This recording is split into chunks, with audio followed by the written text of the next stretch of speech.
A very warm good evening to all of you. In the series of beautiful interviews of the people of national and international note, I have been bringing to you under the series Communique. Here I welcome a very special guest from an altogether different walk of life, spiritualism. कैसा लगेगा आपको? आपकी प्रतिक्रिया क्या होगी अगर आप किसी नवयुवक को भगवा पहने हुए, माथे पर तिलक लगाए हुए, पैरों में ब्रांडेड स्नीकर्स पहने हुए, आईफोन और ट्राइपॉड लिए हुए किसी पगडंडी पर, किसी बहते हुए रोड पर, हाईवे पर, पहाड़ पर या बस में फेसबुक लाइव जाते हुए देखें? आप अचरज से उसकी ओर देखने को लालायित महसूस करेंगे. You will in all probability be intrigued, right? ऐसा ही बाल सुलभ प्रलोभन मुझे महसूस हुआ जब मैंने अपने इस गेस्ट को, जिसका नाम है स्वामी राम शंकर, पहली बार एक वीडियो में इसी गेटअप में फास्ट साइकिलिंग करते हुए देखा. हर वो व्यक्ति जो असाधारण है, जिंदगी के खाते में कुछ दुर्लभ क्षणों के फिक्स डिपॉजिट्स करने में लगा है, वो बरबस मेरा ध्यान आकर्षित कर ही लेता है. जिंदगी के पन्नों पर अगर सिर्फ जन्म तिथि और मृत्यु तिथि ही लिखी तो क्या किया? जिंदगी तो क्योंकि हर पल घटित हो रही है इन दो तिथियों के बीच, ठीक हमारी आंखों के सामने. स्वागत है स्वामी राम शंकर जी, मिडनाइट लाटे पर. नमस्ते सभी को. इस आकर्षक शख्सियत का नाम, जैसा कि मैंने कहा, स्वामी राम शंकर है. और हाँ, इन्हें गूगल पर डिजिटल बाबा के नाम से भी सर्च किया जा सकता है. तो फिलहाल बजाय गूगल की मदद लेने के, let me have the honour to introduce him face to you and let us come to know about some interesting facts about his life. Let us understand why is he the sage of the age. Swami ji, पहला सवाल आपसे मेरा, the sage of the age मतलब कि आज की पीढ़ी के साधु. तकनीक और आध्यात्म सामान्यतः इन्हें एक दूसरे से विपरीत माना जाता है, लेकिन आपकी पद्धति इसे समायोजित करती है और इतने सुंदर तरीके से समायोजित करती है. इसके बारे में कुछ बताएं. समय के हिसाब से मैं जिस दौर में जन्म लिया और मेरी परवरिश हुई, मेरी पढ़ाई लिखाई हुई, मैंने जब दुनिया को देखना शुरू किया, और सच बोलूं तो जब मैं पढ़ लिख करके पूरी तरह से तैयार हुआ कि अब मुझे समाज के लिए कुछ देना है, तो मैंने जो देखा, पारंपरिक तरीकों से चीजों को देने की जो कोशिशें होती हैं आज के परिवेश में, वहां पर लोग कनेक्ट नहीं हो पाते ठीक से. लोगों के पास समय नहीं है, और ये जो समय का अभाव है वो कहाँ खत्म हो जाता है जब आप सोशल मीडिया की तरफ रुख करते हैं. चलते फिरते अपने सुविधा अनुसार जब चाहे तब आप स्क्रॉल कर सकते हैं, अपने रुचि के हिसाब से विषय वस्तुओं को देख सकते हैं, सुन सकते हैं, समझ सकते हैं. तो ये बात हमने समझ लिया, और समझने के बाद फिर मैं इस दिशा में धीरे धीरे कार्य करना आरंभ किया. मेरा जो पूरा काम करने के पीछे मेरे खुद का प्रयत्न होता है ना, उस वजह से न्यूज पोर्टल्स, न्यूज चैनल्स हमको डिजिटल बाबा कहना आरंभ किए. मैं बताना चाहता हूँ कि ऐसा नहीं है कि मैंने खुद ये नाम रखा है. मेरे काम करने में जो भी टूल टेक्नोलॉजी का मैं सहारा लेता हूँ, उस वजह से हमको बाबा तो कहते हैं, साथ में डिजिटल जोड़ लेते हैं. बिल्कुल बिल्कुल, और बड़ा ही खूबसूरत नाम रखा है ऑडियंस ने आपका. हमने पहली बार जी, जब हमको पहली बार एक चैनल के जर्नलिस्ट ने ये कह करके मेरे नाम के साथ डिजिटल बाबा जोड़ा, तो मैं बहुत खुश हुआ. मुझे लगा आहा कितना अच्छा नाम है. तो आप क्या कर रहे हैं ना, आप उस पर फोकस करके रखिए, और बाकी जो आपके दर्शक होते हैं, जो समाज के लोग होते हैं, वो विश्लेषण कर लेते हैं कि आपके साथ किस तरह से विशेषण जोड़ना है, आपको क्या कह के बुलाना है. बिल्कुल बिल्कुल. सुना है कुंभ 2019 में आपने बड़ी ही शिद्दत से भाग लिया. उस अनुभव के बारे में कुछ बताइए.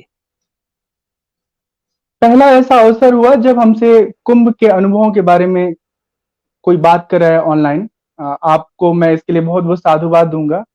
बेहतरीन अनुभव, मतलब मैं बता नहीं सकता कितने हजार लोगों से मैं आमने सामने मिला होगा, उनसे बातें सुना, उनसे अपनी बातें कही।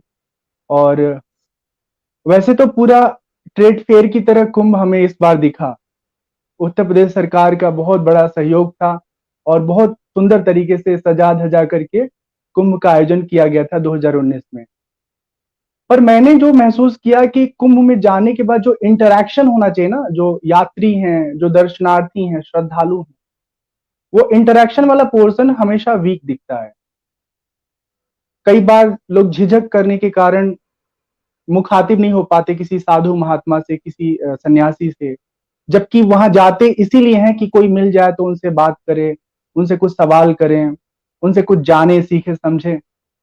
पर जी जो लिविंग स्टाइल है, कम्युनिकेशन गैप है, जनरेशन गैप है, सोचने समझने का या कहने का, समझाने का जो तरीका है, या दूसरा मैं बोलूं तो कैरेक्टर के साथ जो स्टीरियो फ्रेम बना हुआ है ना, बड़ा सा बाबा, बड़ी सी गाड़ी, बड़ा सा मठ, आसानी से आप किसी के साथ मिल पाए ऐसा संभव नहीं दिखता। अमूमन जो फेमस है उन्हीं से हम मिलना चाहते हैं। जो सीधे साधे सरल लोग हमको कहीं दिखते हैं, उनके प्रति हमारे भीतर अट्रैक्शन नहीं होता है। हमें लगता है ये बिल्कुल। पता नहीं समझदार है कि नहीं है। अच्छा, जो ब्रांडिंग अपनी कर चुके हैं उनके बारे में सॉफ्ट परसेप्शन रहता है कि हाँ, बाबा जी ज्ञानी है, समझदार हैं। तो उस भीड़ में, उस पूरे समूह में इस बात का मैंने अभाव देखा कि यदि कोई मिलना चाहता है, बात करना चाहता है, तो उसकी ये हसरत पूरी नहीं हो पा रही थी, क्योंकि बाबा जी के पास टाइम नहीं है, उनके अपने शेड्यूल्स में बाबा जी बिजी हैं। और ऐसे में एक बाबा जी चौराहे पे खड़े हैं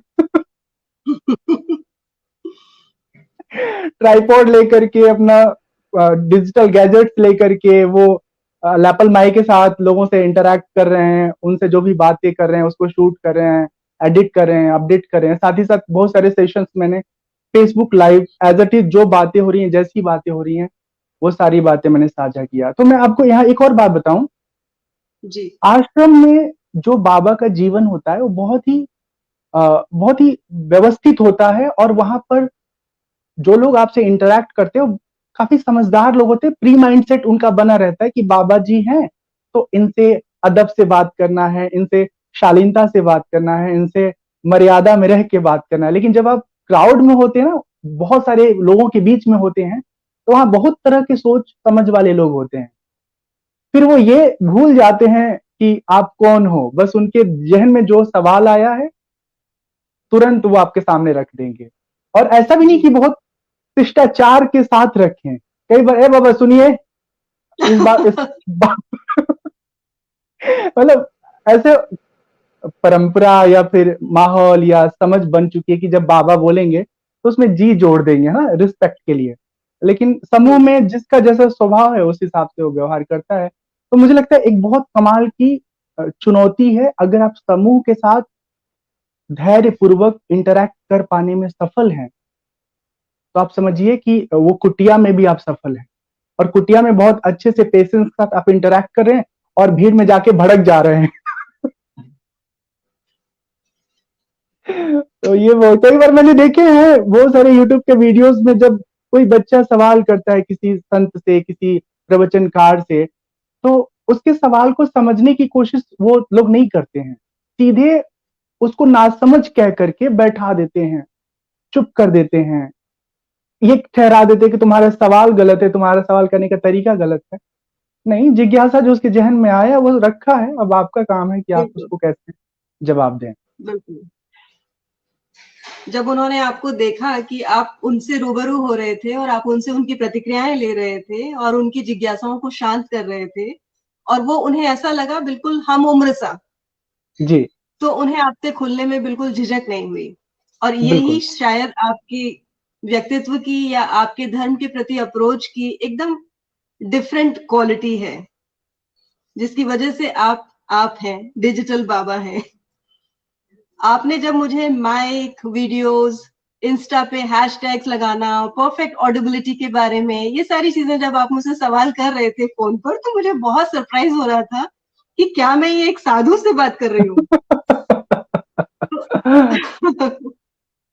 इतनी कम उम्र में आपको साधु बनने का ख्याल आया कैसे? आपकी लाइफ का ये टर्निंग पॉइंट रहा होगा।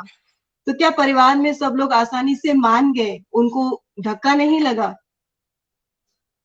दो सवाल हैं इसमें। एक तो परिवार ने माना कि नहीं माना, तो कोई भी परिवार मानता नहीं है। हर परिवार में माता पिता की यही ख्वाहिश होती है कि उनका बेटा पढ़ लिख करके एक दिन उनके साथ रहते हुए उनको ढेर सारा सुख दे। और गृहस्थ जीवन में जो सुख का सबसे बड़ा स्रोत है माता पिता के लिए, कि उनका बेटा शादी कर ले और उनको पोती पोता दे दे और वात्सल्य सुख से वो आनंदित होते रहें।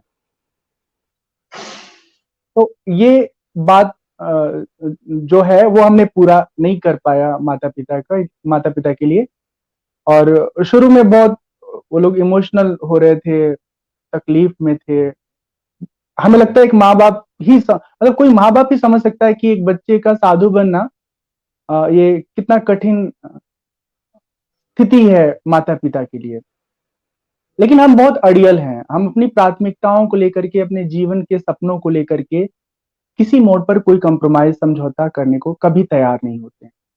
हम माता पिता से यही कहे कि आपका जो सपना था, आपका जो जीवन था, आपने जिया है और मुझे हक है कि मैं अपने तरीके से जीवन जीऊं। और ये कह करके हम अपने इस जीवन में प्रवेश किए और उनको समझाए कि आपसे हम दूर नहीं जा रहे हैं, बस हम अपने एक सामान्य किरदार से अलग एक किरदार है, उस किरदार में जा रहे हैं। बाकी आपका बेटा आपके साथ हमेशा मिलता जुलता रहे। तो इस किरदार दूसरा में सवाल, जाने की कोई खास वजह? हाँ वो वजह बता रहा हूँ। पहले आपने जो सवाल किया कि क्यों गए और क्या वजह है, तो जो टर्निंग पॉइंट की एक आपने बीच में बात कही, जी। मैं अपने जीवन को देखता हूं तो एकदम से अचंभित हो जाता हूं। इतना इतना मतलब कमाल का चेंज लाइफ में बहुत विरला दिखता है। मैं थिएटर करता था, सिंगिंग मेरा हॉबी था, सोशल एक्टिविस्ट के तौर पर मैं बहुत छोटी आयु में एक्टिव था अपने शहर में। जो भी अच्छे लोग हैं, काम करने वाले सामाजिक लोग, उनके साथ मेरा अच्छा मिलना जुलना बातचीत था। तो अभिनय करके मुझे एक अभिनेता के रूप में अपनी पहचान बनानी थी। अब सोचिए कितना कंट्रास्ट है ना। एक तरफ हम्म। राग है, एक तरफ ग्लैमर है, दूसरी तरफ वैराग है। बिल्कुल। 20 वर्ष की आयु तक ये सारे सपने चल रहे थे। मतलब 19 वर्ष जब मेरा खत्म हुआ, मेरे जन्म दिवस के दिन की बात है, मैं घर छोड़ दिया और फिर मैं अयोध्या में आकर के साधु जीवन में 11 दिन के बाद प्रवेश किया। उसके पहले मैंने तैयारी कर रखे थे कि कहाँ जाना है, किससे मिलना है, कैसे सफर शुरू करना है। और कभी कभी क्या होता है, हम बहुत कुछ सोचते हैं अपने जीवन के बारे में और जब ऐसा नहीं होता है तो हम मायूस हो जाते हैं, निराश हो जाते हैं। मैंने अपने जीवन से सीखा है ना कि आप जो सोचते हैं उसके लिए खूब प्रयास करिए, खूब अच्छे से प्रयत्न करिए, लेकिन हमेशा आप जो सोचते हैं वही होगा ये जरूरी नहीं है। कभी कभी बिल्कुल। जिंदगी आपकी कुछ सोच के रखी होती है। जैसे मेरी जिंदगी बिल्कुल। ने सोच के रखा है कि मुझे किस किरदार में आगे सफर करना है, आगे यात्रा पूरी करनी है। तो मुझे लगता है कि मैं एक्टिंग की दुनिया में नहीं गया और अपनी किस्मत आजमाने से पहले मैं विरक्त हो गया। लेकिन मैं विरक्तों की पर मैं विरक्तों की दुनिया में एक कमाल का एक्टर हूं। क्या बात! हाँ। ये भी और अपने देखिए आप में एक विरोधाभास है, लेकिन सुंदर हाँ, विरोधाभास है। सुंदर है। और लोग कहते हैं नहीं नहीं, साधु का किरदार तो एक्टिंग से जुड़ा नहीं होता है, साधु का किरदार तो वास्तविक धरातल से जुड़ा होता है। लेकिन मैं कहता हूं साधु बहुत वर्षों तक एक बेहतरीन एक्टर ही होता है। फिर वो एक्टिंग करते करते ना उसमें ऐसे खो जाता है, मर्ज हो जाता है कि जो कल तक वो एक्टिंग कर रहा था वो आगे चल के उसका रियल अनुभव हो जाता है।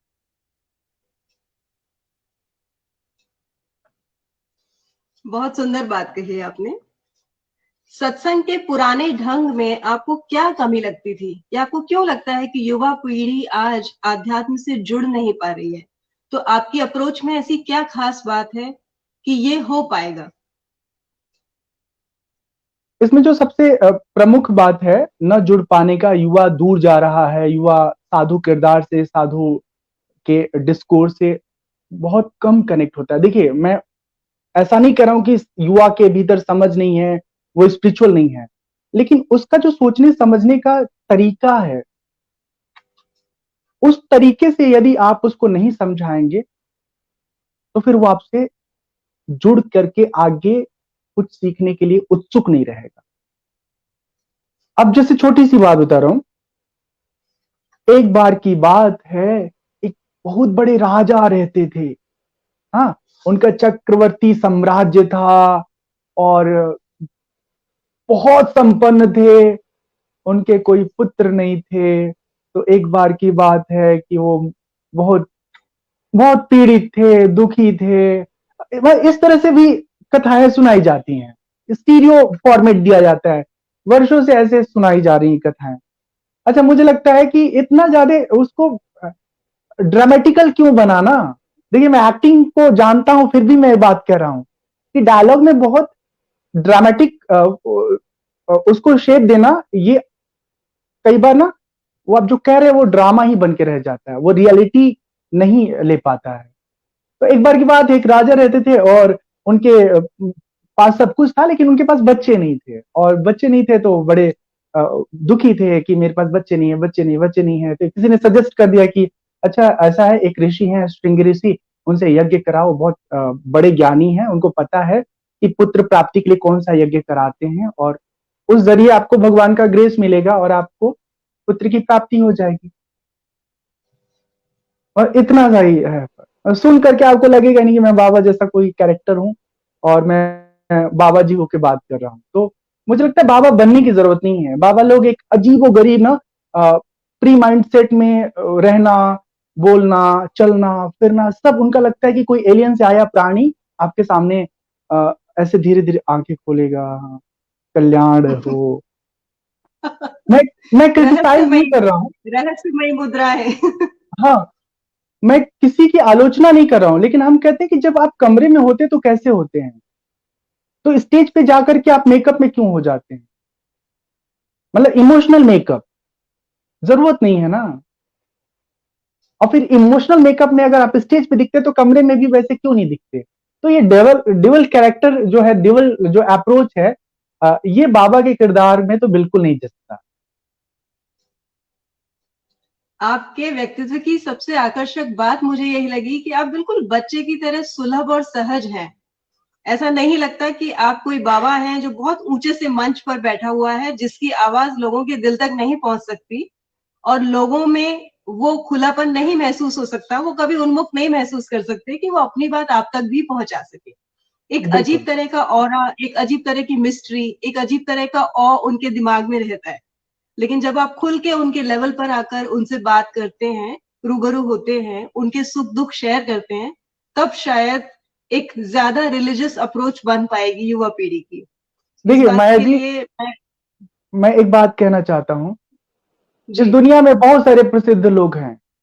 एक वर्ग ऐसा है जो प्रसिद्धि देख करके उससे जुड़ने की कोशिश करता है, उसकी तरफ आकर्षित होता है। मेरा मानना है कि बिल्कुल। होंगे कोई प्रसिद्ध लोग, उनकी प्रसिद्धि को मैं सैल्यूट करता हूं, लेकिन उनकी प्रसिद्धि से मुझे कुछ भी लेना देना नहीं है। मुझे उससे लेना देना है जो हमारी बात को सुन ले, जो हमें समझ ले, जो हमारे तकलीफों में, हमारे परेशानियों में हमारा मार्गदर्शन कर सके। अच्छा, बिल्कुल। सोशल मीडिया कमाल का है। Social media, Facebook, Insta, Twitter एक ऐसा प्लेटफॉर्म है जहां पर यदि आप अवेलेबल हैं और मैंने आपको मैसेज किया, तो ये आपका कर्तव्य है, नैतिक कर्तव्य है, मोरल, मतलब इससे आप बच नहीं सकते, आपका जवाब देना कर्तव्य है। कौन जिज्ञासु है, कौन परेशान है, कौन मेरा प्रेमी है, कौन मेरा फैन है जो मुझे मिस कर रहा है, और मैं उसे कम से कम एक लाइक तो करके उसको फील करा दो कि हाँ, उसकी बातें आपने देख ली। देख दे, हाँ। अभी सोशल मीडिया में बड़े बड़े लोग हैं, ढेर सारे बाबा जी लोगों का पूरा पीआर टीम है, social media marketing management team है, हाईली पे करते हैं अपने ब्रांड को प्रमोट करने के लिए। लेकिन जब उनका कंज्यूमर, जब उनका व्यूअर, दर्शक, पाठक, हाँ, श्रोता उनसे अपनी बात कहता है, तो आप सच्ची बताइए, क्या उन तक बात पहुंचती होगी? नहीं नहीं पहुंचती है। पहुंचती है। तो फिर आप फेसबुक छोड़ दीजिए, आपको नहीं हक है फेसबुक चलाने का या फेसबुक पर उपस्थित होने का। अगर आपने आउटलेट खोल रखा है तो आपको आउटलेट में खड़ा भी होना पड़ेगा, What नहीं you तो फिर mean to brand say is building. that interaction is very important. हाँ, आपने आपने जो है अपनी खाली चीजों को बेचने का जरिया बनाया है ये सारा मार्केटिंग स्ट्रैटेजी, तो ठीक है। तो फिर आप ये मत कहिए कि मैं तुम्हारे सुख दुख का साथी, तुम्हारे गुरु के समान, तुम्हारे मित्र के समान हूँ। हाँ, मैंने एक प्रोडक्ट लॉन्च किया है, अब आप उसको खरीदिए या ना खरीदिए, अब मेरा उसके साथ कोई दूसरा रिश्ता नहीं है। बिल्कुल, ये प्रोफेशनलिज्म धर्म में भी आ गया है, हर जगह पर ये प्रोफेशनलिज्म देखने को मिलता है। भयंकर वाला आ गया है। रामशंकर जी, महिला सशक्तिकरण को लेकर आपकी क्या राय है? हाँ, ये बहुत बहुत कमाल का विषय आपने रखा सामने। महिला और पुरुष दोनों का अपना मौलिक व्यक्तित्व है, दोनों के भीतर की अपनी अलग अलग क्षमताएं हैं। ये बहुत गलत होता है जब कोई महिला किसी पुरुष से तुलना करके ये साबित करने की कोशिश करती है कि मैं तुमसे कम नहीं। आप जो है ना, आप किसी से अपनी तुलना मत करिए, और अपने आप को जितना बेहतर कर सकती हैं, जितना काबिल बना सकती हैं, इस दिशा में आप प्रयास करते रहिए। आप जब कुछ बन जाइएगा ना, तो बड़े से बड़े पुरुष प्रधान इस देश के नागरिक ना आपके कदमों में आकर के ऐसे बैठ जाएंगे कि आप कल्पना भी नहीं किए होंगे। मैं एक नाम लेना चाहता हूं, उत्तर प्रदेश की पूर्व मुख्यमंत्री मायावती जी हैं। एक ऐसे परिवार से, एक ऐसे समुदाय से आती हैं जिस समुदाय के लोगों की इस देश में बहुत उपेक्षा हुई है, ठीक ना? लेकिन आज जो उनकी हैसियत है, भले वो मुख्यमंत्री नहीं है, बड़े बड़े पंडित जी, ठाकुर जी, आईएएस आईपीएस नेताजी लोग बहन जी की बात को सामने से जवाब नहीं दे सकते। वसुंधरा राजे जी आपके राजस्थान के मुख्यमंत्री रही, हा? क्या वो सशक्तिकरण की सबसे अच्छी स्थिति उनकी नहीं है? साहित्य की दुनिया में मृदुला गर्ग जी जो राज्यपाल बनी, और किस दौर की ये लोग हैं? ये आज की मॉडर्न बच्चे नहीं हैं, ये तो उस दौर में है जहां पर संघर्ष और तपस्या और संसाधन और मतलब सामाजिक ताना बुना ऐसा था जहां से आगे निकल पाना बहुत कठिन था। बिल्कुल। तो मेरा मानना है कि तुलना नहीं करना चाहिए, सशक्तिकरण के नाम पर किसी को छोटा दिखाना, किसी को बड़ा दिखाना, ये गलत है। हाँ, ये जरूर मैं सोचता हूँ, विचार करता हूँ कि जो हमारे देश में पुरुष प्रधान सोच है, मानसिकता है, आज भी हालत ये है कि नॉर्थ इंडिया में, स्पेशली मैं जहां से बिलोंग करता हूँ, देवरिया, गोरखपुर, उत्तर प्रदेश, बस्ती, गोंडा, बहराइच, और इवन मैं हिमाचल में भी रहता हूँ तो हिमाचल की भी स्थिति देखा, गुजरात में भी थोड़ा समय रहा, वहां पे छत्तीसगढ़ में रहा, हरियाणा में रहा, महाराष्ट्र में रहा। तो स्त्री के व्यक्तित्व को लेकर के जो एक पुरुष उसका जीवन साथी है, जितनी आजादी दी जानी चाहिए उतनी आजादी उसे देता नहीं। उसे डर रहता है कि कहीं ये हमारे जीवन से दूर ना हो जाए। तो खुद के भीतर जो इनसिक्योरिटी है ना, बुढ़ापे में कहीं पत्नी छोड़ के निकल गई तो मेरा जीवन कैसे कटेगा, इस आपने बहुत सारे पुरुषों की दुखती रग पर हाथ रख दिया है। अभी एक दिन की बात है, एक पुरुष महोदय मुझे फोन किए और उन्होंने साफ साफ कहा कि मेरी जो जीवन संगिनी है उनका किसी और से मानसिक लगाव है, प्रेम है। तो मैंने कहा प्रेम किसी का किसी से हो सकता है, आप पति हो गए हो आप, तो इसका मतलब ये तो नहीं कि जो संवैधानिक तरीके हैं उसमें आप ही उसके असली प्रेमी बने रहो। अब अब कहीं किसी को प्रेम हो सकता है, ठीक है। और आप बताइए जरा कि आपने अपने जीवन में अपनी पत्नी के अलावा कितनी महिलाओं के साथ हल्का फुल्का या गाढ़ा वाला प्रेम अनुभव किया है? तो बोले कि हमने तो बहुत किया है। तो हमने कहा जब आपने किया तो अपनी पत्नी को क्यों रोक रहे हैं?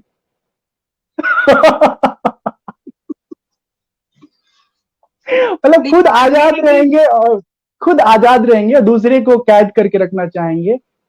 ये जो सोच है ना, ये बहुत गलत है। देखिए, ऐसी ऐसी कई विडंबनाएं हैं, ऐसी कई विसंगतियां हैं हमारी सोच में। और बिल्कुल, जब तक कोई महिला ये सोचती है कि वो पुरुष के कंधे से कंधे मिला के चलना चाहती है, या उससे आगे निकलना चाहती है, या उस जैसी बनना चाहती है, तो शायद वो अपने आप में ये मान रही है कि वो उससे कम है। कम क्योंकि है। हम उसी से प्रतिस्पर्धा करना चाहते हैं, उसी से होड़ करना चाहते हैं, जिसे हम ऑलरेडी अपने आप से सुपीरियर देखते हैं। तो बिल्कुल, इसलिए किसी के जैसा बनने की, किसी से होड़ करने की जरूरत नहीं है, क्योंकि हम सब अपने आप में कंप्लीट एंटाइटीज हैं। और राइट। हमारी अपनी एक पर्सनालिटी है, हमारी अपनी एक समाज में उपयोगिता है। शायद हम उसे बना के रख सकें और अपनी गुणवत्ता को दिन ब दिन बढ़ा सकें, तो शायद हमारा अस्तित्व ज्यादा सार्थक होगा। बिल्कुल। मैं यहाँ पे एक बात और जोड़ देना चाहता हूँ, जी। जो हमसे प्रेम करते हैं ना, वो हर हालत में प्रेम करते रहेंगे। और जो हमसे प्रेम नहीं करते हैं, या जिनका प्रेम कुछ समय के बाद हमारे प्रति कम हो जाता है, किसी और की तरफ वो उन्मुख हो जाते हैं, फिर उनको आप किसी ताकत के दम पे, किसी मजबूरी का वास्ता दिखा करके आप चाहें कि उनको अपने साथ जोड़े रखें, तो ये संभव नहीं है। तो यथार्थ को हम क्यों नहीं स्वीकार करते? मैं एक पुरुष होके बात कह रहा हूँ, ठीक है? जबरदस्ती किसी को अपने जीवन से जोड़ करके जो रखने की कोशिश है, इसी का परिणाम आप देखती हैं कि बहुत सारे शहरों में लड़के एसिड अटैक करके अपनी प्रेमिका को कितना तकलीफ दिए हैं। मतलब तुम हमसे प्रेम नहीं करोगी तो हम तुमको किसी से नहीं करने देंगे। ये कितनी विकृत मानसिकता है। तो शादी से पहले ये जिसके अंदर ख्याल होगा, वो शादी के बाद भी तो होगा। तो इन सब विषयों पे मैं जानबूझ करके कुछ बातें अवसर मिलने पर करता रहता हूं, कि कोई एक इंसान भी अगर इस बात को समझ ले कि इस तरह की सोच, इस तरह की मनोवृत्ति बहुत ही निम्न स्थिति है, तो वो शायद उससे बाहर निकल जाए। आपकी बात सुनकर तो मुझे एक फिल्म का एक डायलॉग याद आ रहा है कि मैं तुम्हें भूल जाऊं ये हो नहीं सकता, और तुम मुझे भूल जाओ ये मैं होने नहीं दूंगा। बस बस ये जो साइको प्रॉब्लम आता है ना, आपको सच बताऊं, ये सिनेमा जो है ना, सिनेमा समाज को सबसे अधिक दूषित करता है। सिनेमा परिष्कृत के भी विषय करता है, वस्तु, हाँ नहीं परिष्कृत भी परिष्कृत, करता है, दूषित भी करता है। देखिए, जो जो सकारात्मक असर पड़ता है उसको लेकर के इस बात इसलिए करने की जरूरत नहीं है कि वो तो हम चाहते हैं, लेकिन जो बिल्कुल। नकारात्मक असर डालता है उस पर बात करना बहुत जरूरी है, कि जो आगे निर्माण करने वाले लोग हैं, जो इस विधा में काम करने वाले लोग हैं, हम कहते हैं ऐसे डायलॉग ही क्यों बोलना, जिस डायलॉग को सुन करके किसी को तकलीफ आगे चल के हो, कॉपी पेस्ट करने वाले के द्वारा। बिल्कुल, बिल्कुल सही फरमाया आपने। आखिर क्यों जीवन में आध्यात्म इम्पोर्टेंट है? आप खूब अच्छे से पढ़ लीजिए, खूब अच्छे संसाधन आपने अपने जीवन में इकट्ठा कर लिए हैं, खरीद करके, कमा करके, उसे जो स्थायी सुख है ना, अनुभव नहीं कर सकते। गाड़ी खरीदने का सुख बड़े थोड़ी देर तक रहता है, साल भर 2 साल के बाद वो सुख खत्म हो जाता है। कोई अच्छा सा कपड़ा पहनते हैं, पल भर का सुख रहता है, कुछ खाते पीते हैं। तो संसाधन और बाह्य जगत में जो सुख हम तलाशते हैं ना, वो सुख हमको स्थायी नहीं मिलता है। लेकिन जब आप इससे अपने ध्यान को, अपने आप को हटा करके अंतर्मुखी होते हैं और आत्मा के सुख को आप समझना, अनुभव करना शुरू करते हैं, तो वहां एक ऐसा सुख मिलता है जहां पर किसी माध्यम की वजह से सुखी आप होंगे, उस माध्यम की आवश्यकता रही नहीं जाती। आप अपने आप बहुत में सुंदर। खुश रहते हैं। और दूसरा, कि जितनी भी हमारे जिंदगी में तकलीफें आती हैं, विषमताएं आती हैं, प्रतिकूलता आती है, जीवन में अनचाही परिस्थितियां आती हैं, कई बार हम उससे लड़ते लड़ते इतने टूट जाते हैं कि हमें लगता है कि बस अब जीने की जरूरत क्या है, मर जाते हैं, ये सबसे अच्छी दवा है दुखों से छूटने की। लेकिन जब आप खुद को जान जाते हैं ना, अपने आत्मा को समझ लेते हैं, तो फिर क्या होता है, आपके इस बाह्य जगत में चाहे कितनी भी विषमताएं, तकलीफ, प्रतिकूलताएं, बुरे लोगों का साथ बना है, आप उन सबके साथ रहते हुए असल में आप अपने भीतर होते हैं।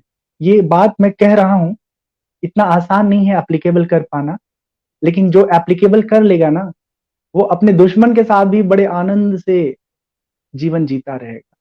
और जीवन बहुत को खूब। हारना नहीं है। जीवन मिला है तो जीवन को, जब तक जीवन हमारे हिस्से का है तब तक जीना है।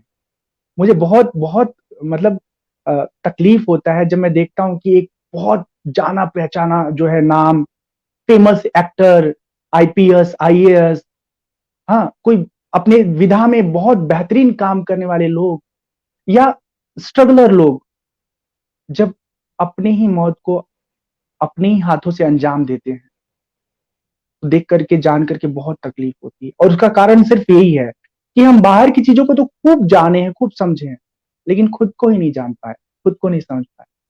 तो खुद को जानना समझना इसलिए जरूरी है क्योंकि जब हम खुद को जानेंगे समझेंगे, अब जैसे कोई हमको मोटा कह दिया, कोई काला कह दिया, कोई गोरा कह दिया, कोई नाटा कह दिया, कोई गरीब कह दिया, हाँ, कोई बुद्धिहीन कह दिया, अगर मुझे मालूम है हम कौन है तो हम सीधे मुस्कुरा करके अपने भीतर सोचेंगे, तुम हमें देख नहीं सकते, सुन नहीं सकते, छू नहीं सकते, हाँ, हम कौन है ये हमें मालूम है। तुम अगर कुछ मेरे बारे में समझ रहे हो तो तुम्हारी अपनी जो समझ है वो मुझ पे आरोपित कर रहे हो। तुम्हारी जो समझ है वैसे हम नहीं है, हम वैसे हैं जैसे हम हैं। और कितनी बहुत मुश्किलें होती सुंदर है ना, बात लोग कही क्या आपने। क्या क्या लोग कहते हैं और हमको हतोत्साहित करते रहते हैं।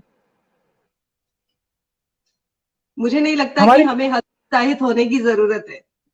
कभी नहीं, कभी नहीं हतोत्साहित होना है। हमारी क्योंकि जिंदगी जैसे कि दूसरे के, हमारी जिंदगी जो है वो दूसरे के नियंत्रण में कभी नहीं रहे, ऐसा कोशिश करते रहना चाहिए। हमारी जिंदगी हमारे अपने नियंत्रण में हो, हम अपनी मर्जी के मालिक हैं। ऐसा नहीं कि दूसरे की वजह से हम सुखी हों, दुखी हों। जैसे बच्चों में क्या प्रॉब्लम है, आप देखिए, इनके पास ना ये 13 14 साल 15 साल में इश्क इनका शुरू हो जा रहा है आजकल। हाँ, और हर साल इनका इश्क बदल जाता है। ठीक है, अब कुछ उसमें इतने प्रोफेशनल होते हैं, उनको तो फर्क ही नहीं पड़ता। हाँ, तुम आए स्वागत है, तुम गए स्वागत है। पर कुछ लोग ऐसे चिपकू होते हैं ना कि ऐसे उलझ जाते हैं किसी के जाने के बाद उसके साथ, कि उनको लगता है कि अब तो जिंदगी में कुछ बचा ही नहीं। अरे तुम्हारे मम्मी पापा, तुम्हारे दोस्त यार, तुम्हारे सपने, कितना कुछ बचा है उसके जाने के बाद। बल्कि मुझे लगता है कि उसे हासिल करना अब और आसान हो जाएगा। जो तुम्हारा समय खा रही थी वो, या खा रहा था वो बच गया, अब आगे चलो, निकलो, दौड़ लगाओ। लेकिन नहीं, बहुत फेविक्विक की सुंदर तरह बात चिपक कही जाते हैं। आपने। हाँ, मेरे ख्याल से आत्मविश्लेषण कर पाना, खुद अपनी आत्मा में उतरकर खुद को समझ पाना, अपने आप में बिल्कुल। एक आध्यात्म का ही तो रूप है। क्योंकि किसी ने हमें कुछ कहा तो हमारा खून बिल्कुल। खौलने लगा, या किसी ने हमें कुछ कहा तो हमारा खून ठंडा पड़ गया, या हम ये सोचकर सामने वाले से उसका प्रेम छीनना चाहते हैं। अलग अलग तरह के हथकंडे लगाते हैं कि सामने वाला हमें प्रेम करे, लेकिन ये जबरदस्ती नहीं चलती है। क्योंकि आत्मा पर नहीं चल। सिर्फ वश होता है अपनी खुद की सोच का, अपनी सकारात्मकता या नकारात्मकता। तो आपने ये जो हाँ, नई पीढ़ी के बारे में बात कही वो बहुत सही है। आपने फेसबुक पे देखा होगा, आज दिखाई देता है सिंगल आपका स्टेटस, कल दिखाई देता है कमिटेड, फिर कल दिखाई देता है अगेन सिंगल। तो इतना टेम्पररी हो गए इमोशंस कि ये ऐसा लगता है बिल्कुल। जैसे कोई टॉय कार्ट है जो एक from one heart to another we keep passing it on. तो आपको क्या लगता है कि जो जैसा कि आपने बोला कि वो चली गई तो अच्छा हुआ, आपका समय बचा, आपकी एनर्जी बची, आपका स्टेमिना बचा, आप उसे पॉजिटिवली कहीं और यूज कर पाएंगे, अपने टारगेट्स पूरे कर बिल्कुल। पाएंगे। लेकिन दूसरी तरफ मैं कहूंगी कि इतने क्षणिक आत्मीय पल होना किसी के साथ या आत्मीयता होना, ये भी तो शायद सही नहीं है। बिल्कुल, क्योंकि बिल्कुल सही पहले जो बात है। संबंध हुआ करते थे वो बहुत लंबा चलते थे, वो ऐसे क्षणभंगुर नहीं होते थे, उनमें पहले के कमिटमेंट सम होता था। पहले के संबंधों में क्या है, स्वार्थ बहुत थोड़ा सा होता था, और इच्छाएं प्रेमी के भीतर इतनी प्रबल नहीं होती थी कि ये चाहिए, वो चाहिए, ऐसे चाहिए, वैसे चाहिए। आजकल तो आदमी अगर प्रेम कर ले तो उसकी हालत क्या हो जाती है, वो चौकीदार की तरह हो जाता है। हर हर समय उसको देखना पड़ता है, जवाब देना पड़ता है, बाप।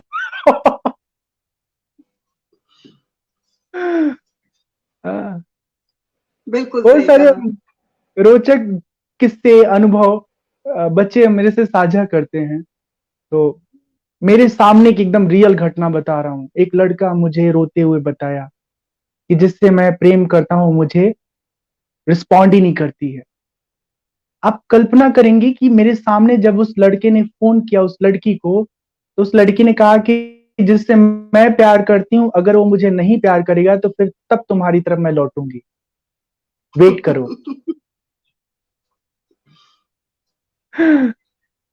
रामशंकर जी, आपको क्या लगता है एक साधु को किस सीमा तक विलासिता और ऐश्वर्य से दूर रहना चाहिए?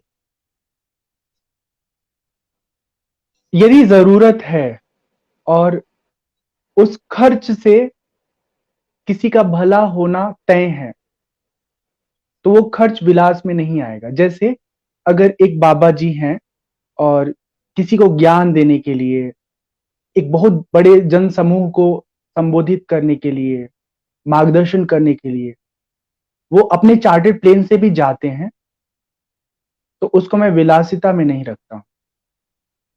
लेकिन अगर वो फॉर्चुनर, बीएमडब्ल्यू और मर्सिडीज और क्या क्या इस्तेमाल करते हैं केवल चौराहा घूमने के लिए, हाँ? सब्जी खरीदने के लिए, मतलब सब्जी जाएंगे बीएमडब्ल्यू से बाबा जी, तो ये तो विलासिता है।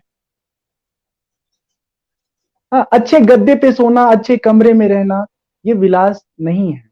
विलास ये है कि आप उसका इस्तेमाल करने के बाद आप खुद को यूटिलाइज कितना कर रहे हो अदर्स के लिए। साधु कंप्लीटली पब्लिक प्रॉपर्टी होता है, क्योंकि उसके शरीर के एक एक बूंद के खून में ना कंट्रीब्यूशन का इन्वेस्टमेंट जमा होता है। उसको नहीं हक है कि वो जो दान दक्षिणा का पैसा आया है उससे अपने जीवन में ऐश्वर्य और ढेर सारे विषय वस्तुओं को ही इकट्ठा करता रहे। हम तो ऐसा समझते हैं कि अगर साधु जो इस देश में हैं, सन्यासी हैं, आध्यात्म के गुरु हैं, ऐसे कमाल के और वैभवशाली लोग हैं, नाम किसी का मैं नहीं लूंगा, जिनके पास 100 करोड़, 200 करोड़, 500 करोड़ बहुत छोटी सी राशि है। इससे अधिक अधिक धन उनके पास पड़े हुए हैं। अगर वो देश के 5-5 गांव को, 10-10 गांव को गोद ले लें तो सरकार क्या करेगी? बाबा जी लोग ही बहुत कुछ कर देंगे। लेकिन बहुत बाबा सही जी कहा। लोगों को, हाँ, लेकिन बाबा जी लोगों को ये करने में दिलचस्पी नहीं है। बाबा जी लोगों को अपना आउटलेट खोलने में दिलचस्पी है, नए नए ब्रांड बनाने में दिलचस्पी है, सेल आउट करके ढेर सारा पैसा इकट्ठा करें, रेवेन्यू डेवलप करें, उसी में इंटरेस्ट है। हर बाबा जी लोग, अभी तो मतलब मैं क्या बताऊं, कोई भी थोड़ा बहुत फेमस बाबा हो गया तो उसका प्रोडक्ट तो लॉन्च हो ही जाता है। एक हमारे बिल्कुल। मित्र और बहुत अच्छे शुभचिंतक हैं, वो हमको एक दिन सलाह दिए करीब 3 वर्ष पहले कि बाबा बने हो और कोई उत्पाद नहीं क्रिएट कर पाते हो तो तुम्हारे कंज्यूमर का, मतलब जो तुम्हारे फॉलोअर्स है उनका होना बेकार है। असली दोहन तो ये है कि तुमको जो सुने वो तुम्हारा सरफ खरीदे, तुम्हारा शैम्पू खरीदे, तुम्हारा अगरबत्ती खरीदे। हाँ, हाँ। तो फिर आम के आम गुठलियों के दाम काम का ये मेरा लक्ष्य नहीं है, तो इस दर क्यों जाना। तो फेमस तो डिजिटल बाबा भी हो गए हैं, तो मेरा भी हाँ। सवाल ये है कि वो क्या प्रोडक्ट लेके आने वाले हैं? मैं ना कोई प्रोडक्ट लेके आऊंगा, ना कोई एनजीओ लेके आऊंगा, ना कोई संगठन लेके आऊंगा, सच्ची बता रहा हूँ। मुझे लगता है शरीर जो है, जब तक आपके सांस चल रहे हैं, श्वास जब तक चल रहा है तब तक आप अपने अनुभवों को साझा करते रहिए, निष्प्रिय होकर जिंदगी जीते रहिए। और इस देश में जब मैं फेमस नहीं था तब भी मुझे जो उपहार मिले हैं ना वो अनबिलीवेबल था। 2013 में मुझे कोई नहीं जानता था, फिर भी कोई मेरी एक परिचित बन गई और वो मुझसे प्रभावित होके 1 लाख रुपए का लैपटॉप मैकबुक मुझे गिफ्ट कर दिया। हाँ, क्या बात है। 2017, हाँ 17 तक भी मैं बहुत फेमस नहीं था, तो उस समय भी कोई सिंगापुर में मेरा फेसबुक फ्रेंड था, वो आईफोन लेके आ गया। हाँ, पढ़ने के लिए मुझे कोई ब्लैंक चेक तक दिया। तो अभी तो मैं फेमस हूं, तो मुझे पैसे रुपए के लिए बहुत ज्यादा लालायित होना, ये दिमागी बीमारी है।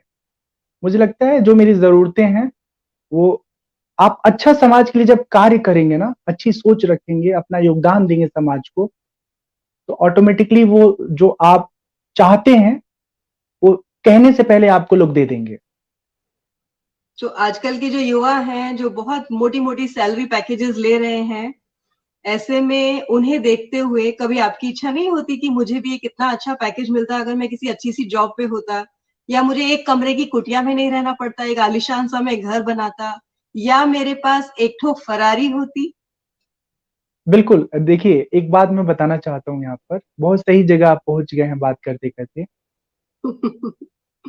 जो वर्तमान जीवन हम जी रहे हैं, इसमें जो कुछ भी हमें मिल रहा है, उसका कारण केवल वर्तमान में किया हुआ कर्म नहीं है। उसका कारण, और बहुत बड़ा कारण, हमारा अतीत में किया हुआ कर्म है। जो संस्कार बनता है, फिर बाद में प्रारब्ध बनता है, और वही जब पकता है तो फल के रूप में हमको प्राप्त होता है।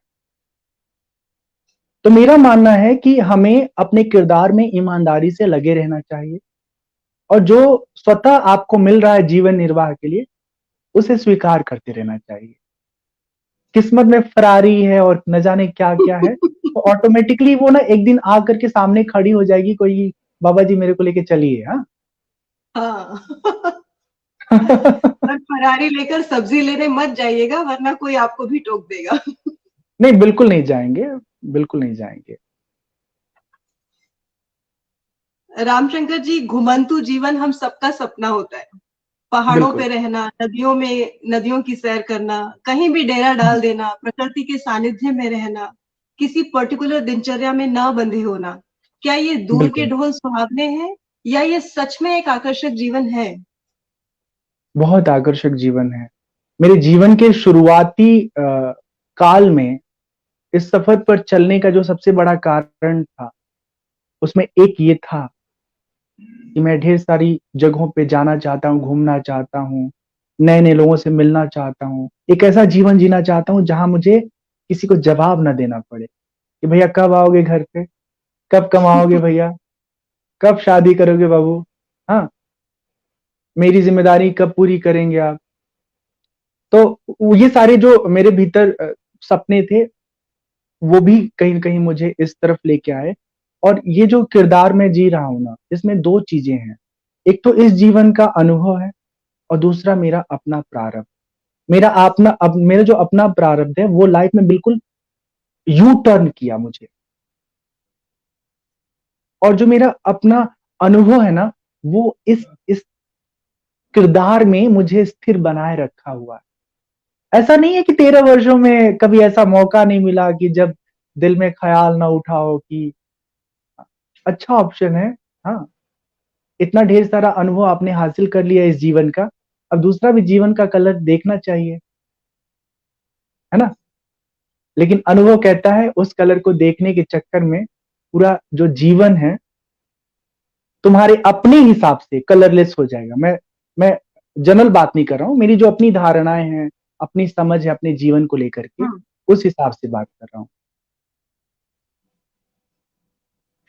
तो शायद एक साधु होते हुए, या एक पर्टिकुलर जगह ना होते हुए कि कहाँ आपको रहना है, कहाँ आपका बसेरा होगा, कल आप कहाँ होंगे, ये जो घुमंतु बिल्कुल। जीवन है, शायद ये बेहतर है एक चकरगिन्नी बने रहने से, और एक सैलरी पैकेज के लिए एक्सपेक्टेशन रखने से, और सारी मारा मारी ये जो रेपुटेशन की है, जो मार्क्स की है, जो परसेंटेजेस की है, जो कंपटीशन की है, जो हमारी आज की पीढ़ी को बहुत नैराश्य भाव से भी कई बार भर देती है, क्योंकि एक बिल्कुल। दूसरे से आगे निकलने की होड़, जहां हाँ। पहले हम 70 to 75% पाकर अपने आप को बहुत ब्रिलियंट समझते थे और हमें हर जगह पर बड़ा अच्छा सा एक आदर मिलता था, आज तो 95 से ऊपर की लड़ाई है।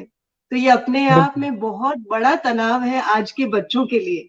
तो अगर कोई बिल्कुल। बच्चा ऐसे में कोई अलग राह पकड़ना चाहे, जैसे कि आपने एक अनोखी राह पकड़ी, तो आपके पेरेंट्स ने आपको सहयोग दिया, तो आपको क्या लगता है कि पेरेंट्स की क्या भूमिका होनी चाहिए ऐसे में कि बच्चा अगर कोई डिफरेंट बात कहे, कोई डिफरेंट रास्ता इख्तियार करना चाहे?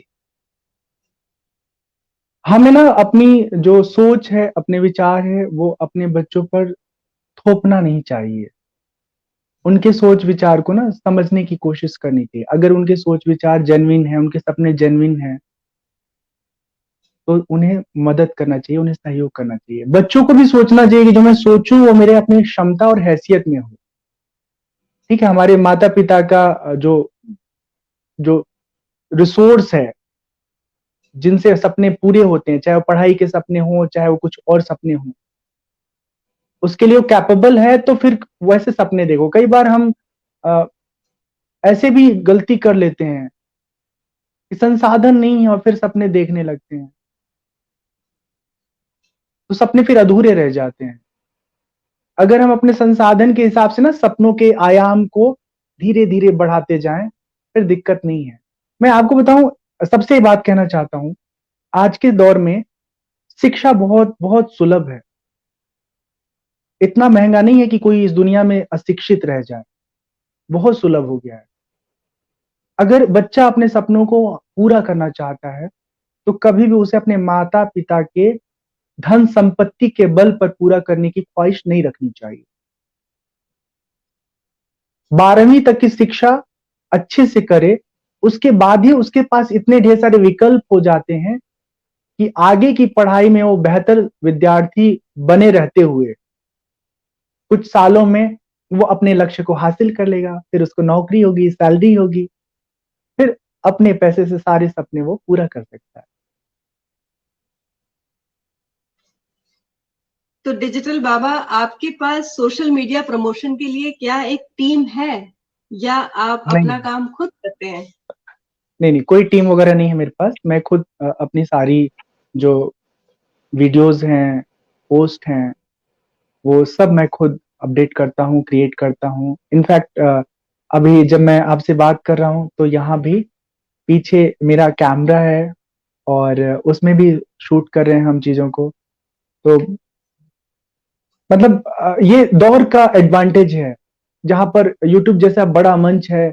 जो भी आप सीखना चाहती हैं उसको आप कहती हैं और आपके सामने एक ट्यूटोरियल खोल के रख देता है।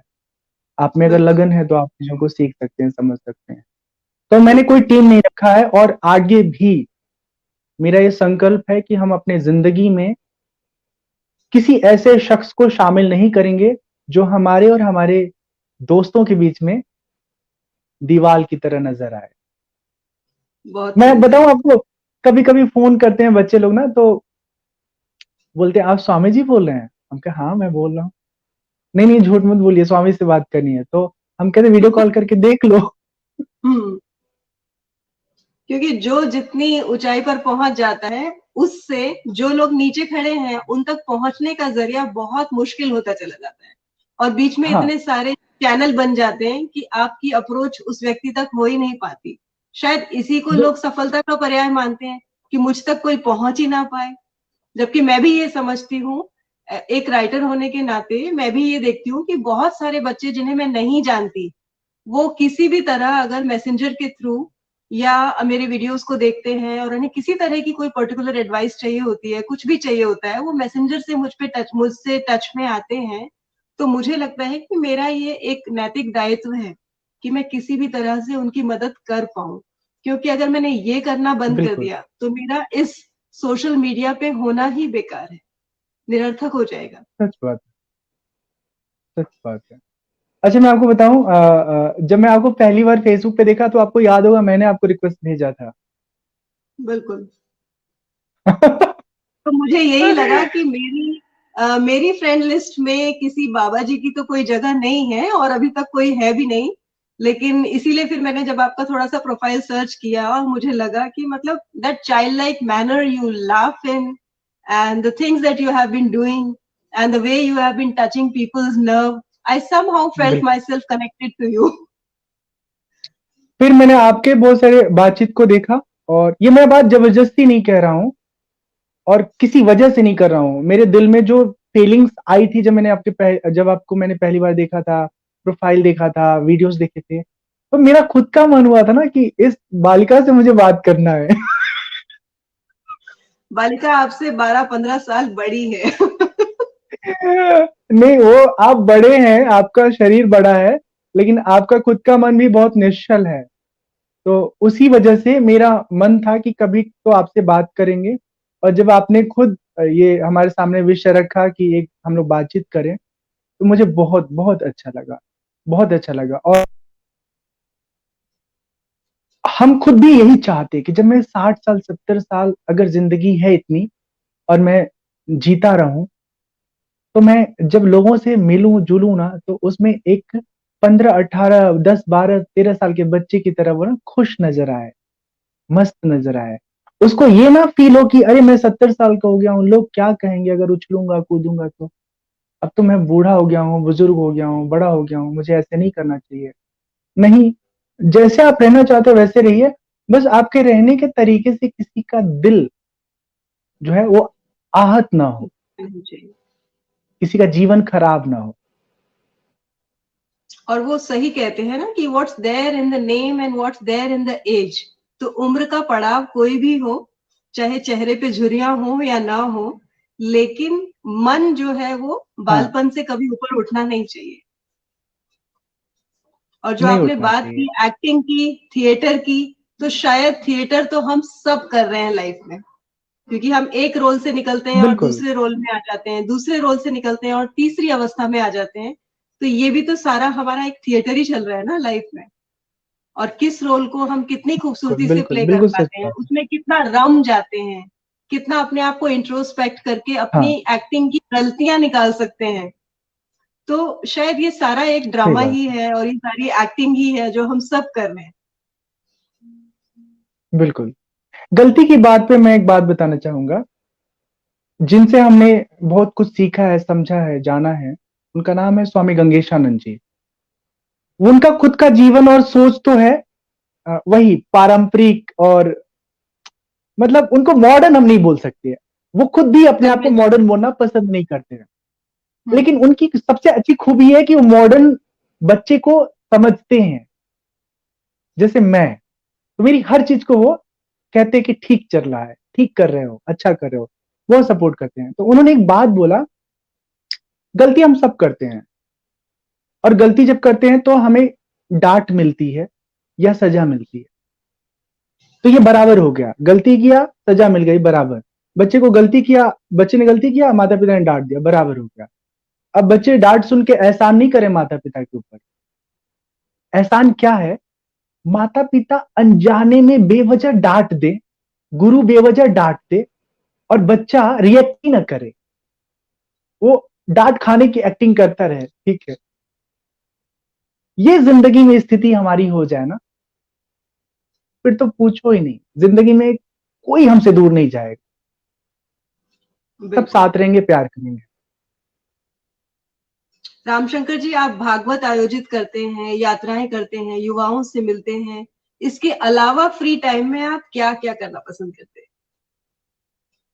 फ्री टाइम में जितना हो सकता है मैं अपने सब्जेक्ट को फिर से रिवाइज करता रहता हूँ। कुछ और समय बचता है तो जो मेरे पास ढेर सारे वीडियोस के रिकॉर्डिंग्स होते हैं, उनको एडिट करता हूँ। गीत संगीत से मुझे बहुत लगाव है, तो हर तरह के गीत मैं सुनता रहता हूँ। हाँ, मतलब हर तरह के, चाहे वो लोकगीत हो, चाहे वो वेस्टर्न हो, चाहे वो फिल्मी गीत हो, भजन हो। और इसलिए भी सुनता हूँ कि अगर मैं किसी बच्चे के साथ कहीं जा रहा हूँ और वो मुझसे पूछे कि बाबा जी ये सुने हैं आप, तो मैं कह पाऊँ हाँ सुना है एक बार, तो उसको लगेगा अच्छा आप भी सुनते हैं। तो अपने आप उसको अच्छा को लगेगा। कनेक्ट कर पाने के लिए। हाँ। हाँ, मैं आपको अपनी यात्राओं के बारे में कुछ बातें बताने का सोच रहा हूँ, और उसमें एक बात मैं बिल्कुल बताना चाहता हूँ, शायद विस्मृत हो जाएगा ऐसे। जीवन के सफर में 2015-16 एक ऐसा वर्ष रहा जहां मैं एक विश्वविद्यालय में रह करके संगीत की तालीम ली है। विश्वविद्यालय में रह करके, मतलब मेस में खाना खाना, हॉस्टल में रूममेट के साथ रहना, पूरे कैंपस में एक ही ऐसा छात्र था जो माथे पे तिलक, शरीर पे भगवा, और अपने से 10 वर्ष छोटे बच्चों के साथ वो क्लासरूम में बैठ के पढ़ रहा था, सीख रहा था, और उसे सिखाने वाले भी मेरे ही एज के थे। कोई फर्क नहीं पड़ता इस बात से ना, कि आपने कोई क्या फर्क नहीं पहना पड़ता। है, आपकी वेशभूषा, आपका अंदाज, आपके आचार विचार ज्यादा बिल्कुल, महत्व रखते। बिल्कुल। लेकिन मेन जो मुख्य बात हम बताना चाह रहे हैं वो बात ये है कि जो विश्वविद्यालय का मेरा जीवन काल रहा ना, मैं सच बताऊं, मैं 10 साल और युवा हो गया। मैं आज भी 20-22 की तरह जिंदगी जीता हूं, क्योंकि 2 वर्ष आप एक ऐसे उम्र के साथ घुल मिल करके रहे जिसने आपको एहसास ही नहीं होने दिया कि आप एक्चुअली कौन हो, क्या हो, किस एज की धरातल पर आप पहुंच चुके हो। तो 1 दशक आप अपने से पीछे आ रहे हैं, ये बहुत बड़ी बात है। और यही सबसे बड़ा कारण है कि बच्चों के साथ मिक्स होने में मुझे वक्त नहीं लगता। तो ये बहुत रोचक अनुभव रहा, और मैं इसके लिए मैं भगवान को बहुत धन्यवाद देता हूँ। मैं जानना चाहूंगी कि प्रेम और वैवाहिक जीवन के लिए क्या आपके जीवन में कोई स्थान है? किसके लिए? प्रेम और वैवाहिक जीवन जीने के लिए। विवाह की कोई शादी। लालसा नहीं है, लेकिन हाँ, वही बता रहा हूँ, वैवाहिक जीवन की प्रबल लालसा नहीं है। मैं जब बात कर रहा हूं प्रबल की, तो प्रबल लालसा नहीं है, सामान्य लालसा तो रहती है। ठीक है। पुरुष है तो उसको स्त्री के संग का कल्पना होता रहता है, और ये संभावना की बात जब मैं कर रहा हूं तो ऐसा नहीं कि मैं लालायित हूं। ये इसलिए साझा कर रहा हूं, इसलिए आप सबसे मैं आपसे साझा कर रहा हूं, शेयर कर रहा हूं, कि जीवन के किसी मोड़ पर अगर कभी कोई ऐसा अनुभव हुआ और मेरे जो सफर का अ, दिशा है उसमें कुछ बदलाव आया, तो मुझे मुझे अ, आसानी से सबसे मिलने में और सबके बातों का सबका सामना करने में कठिनाई नहीं होगी। नहीं तो कई बार कहते हैं ना, अरे नहीं नहीं, बड़ा वैराग्य है, बड़ा वैराग्य है, और अचानक से वैराग्य गायब हो जाता है, स्प्रिट की तरह, हाँ, परफ्यूम की तरह। तो फिर आप कहीं और ही दिखते हैं। तो मुझे लगता है कि किसी भी चीज की जीवन में अतिशोक्ति नहीं होनी चाहिए, ऐसे ही वैराग्य की भी अतिशोक्ति नहीं करनी चाहिए। तो कभी ऐसा हो भी सकता है, लेकिन होगा ये जरूरी नहीं है। दूसरा, प्रेम के बारे में आप जो बात कर रही हैं, तो 2013 में एक बार एक फेसबुक फॉलोअर ने मैसेज किया था कि जब से देखी हूं, जब से आपको सुनी हूं, आपसे मोहब्बत हो गई है। तो पहला अनुभव था जब सोशल मीडिया पे मुझे कभी कोई इस तरह से कॉम्प्लीमेंट दिया था। मेरी एक परिचित बहुत अच्छी राइटर हैं, डॉक्टर अनामिका, दिल्ली में रहती हैं, स्त्री विमर्श पर बहुत बहुत सारी चीजें वो साझा करती हैं, लिखती रहती हैं। उनको हमने बोला, अम्मा ऐसा ऐसा घटना घटा है। तो बोली, बाबू, तुमसे तो बहुत सारे लोग प्रेम कर सकते हैं, और प्रेम करने में कोई गलत बात भी नहीं है, प्रेम गुनाह भी नहीं है। अब ये तुम्हारे वो अधिकार में है कि तुम किस रूप में उसको प्रतिक्रिया देते हो। बिल्कुल। ठीक। तो प्रेम, स्वामी जी, मैंने हम भी बहुत लोगों। हम्म। जी तो मैं पूरी सीधा कीजिए आप। उत्तर दे रहा हूं, सीधा उत्तर दे रहा हूं कि प्रेम बिल्कुल गलत नहीं है।